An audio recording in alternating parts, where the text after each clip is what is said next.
So, you think you know coffee? We're about to go way beyond the daily grind. We're going to arm you with the kind of knowledge that'll make you the most interesting person at the coffee shop. Let's get into it. And let's be honest, knowing the real story behind your coffee is half the fun, right? This isn't about being pretentious. It's about really appreciating the incredible journey that's packed into every single cup. Think you've heard it all before? Oh, just you wait. Get ready for some wild tales of seduction, spies, and a pretty shocking revelation about that strong, dark roast you might love. We are about to change your coffee ritual forever.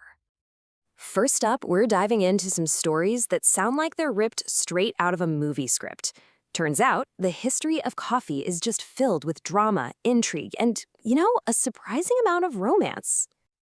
Okay, get this. Brazil, the world's largest coffee producer, owes its entire industry to a secret affair. When the French flat out refused to share their precious coffee seeds, the Portuguese sent a diplomat who had a secret weapon, his charm. He completely won over the governor's wife, and she gave him a farewell bouquet with fertile coffee seeds hidden inside. I mean, an entire empire, all built on a plot straight out of a spy novel.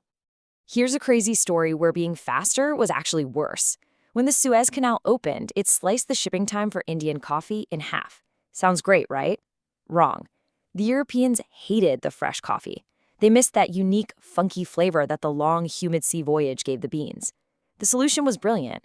Indian producers just built warehouses on the coast to let the beans age and mimic that old ocean journey, completely saving their market. Okay, so we've gone from global trade routes to your kitchen counter. The story of coffee is just full of surprises. Now let's look at some of the myths you might be falling for every single morning. Let's bust a big one right away. Turkish coffee. Forget everything you've ever heard about starting with cold water. Nope. The real secret to a smooth, rich cup is using hot water. And why? It's just simple chemistry. The less time the grounds spend in the water, the less bitterness gets extracted. Simple as that. And here's exactly how the masters do it. The absolute key is to stir like crazy, really vigorously, to get all the ground saturated before you even heat it.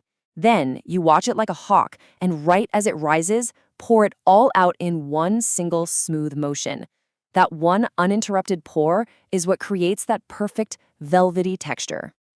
And what about that super romantic idea of brewing on embers? Well, it's mostly for show. The heat source really doesn't matter if you're over-extracting the coffee by taking forever. The real secret has always been a short, efficient brew time. All right, let's tackle one of the biggest areas of confusion out there. What strong coffee actually means. I promise you, it's not as simple as you think. Okay, prepare to have your mind completely blown.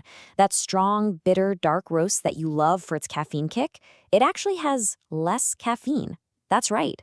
The roasting process literally burns the caffeine off. So that intense flavor you're tasting, that's not strength. It's mostly just the taste of burnt beans. Now, moving on to espresso, the names can get a little tricky. A ristretto is a restricted shot, an espresso is your standard, and a lungo is a long shot. But what does long actually mean for the strength of your coffee? So get this, here's the twist. A long shot is not a stronger shot. It's actually milder. It makes sense when you think about it. More water means a more diluted, softer flavor. So next time you want a real punchy espresso, think short, not long. And this brings us to the beans themselves. You have to remember, high caffeine does not equal high quality. Robusta beans, yeah, they're packed with caffeine, but they're also cheaper, easier to grow, and have a much harsher, kind of rubbery flavor. Arabica beans, on the other hand, have less caffeine but are prized for their incredible aroma and complex, nuanced taste. It's almost always a trade-off. So what really makes a cup of coffee good? Let's look beyond just the bean and get into the business and the actual science of what makes a perfect brew. You know that consistent taste you get from your favorite big coffee chain? Well, it comes at a cost. To guarantee that every single cup tastes exactly the same, whether you're in New York or Tokyo, they have to roast the beans so dark that all the unique, delicate flavors just get burned away. You get consistency, sure, but you miss out on the incredible diversity that coffee really has to offer. Now, if you're trying to make a truly special cup at home and you want to move beyond that generic taste, what's the one thing everybody forgets about? It's your water. Your coffee is like 98% water, and having the right minerals is absolutely key. Here's the simple rule. You want some magnesium to help pull out all that great flavor, but not too much calcium, which can make your coffee taste kind of chalky. It really is the hidden ingredient to a perfect cup. Okay, for our final fact, we're going to look at the genetics of coffee itself. You might have seen these strange codes on bags of specialty beans, and trust me, after this, you'll know exactly what they mean.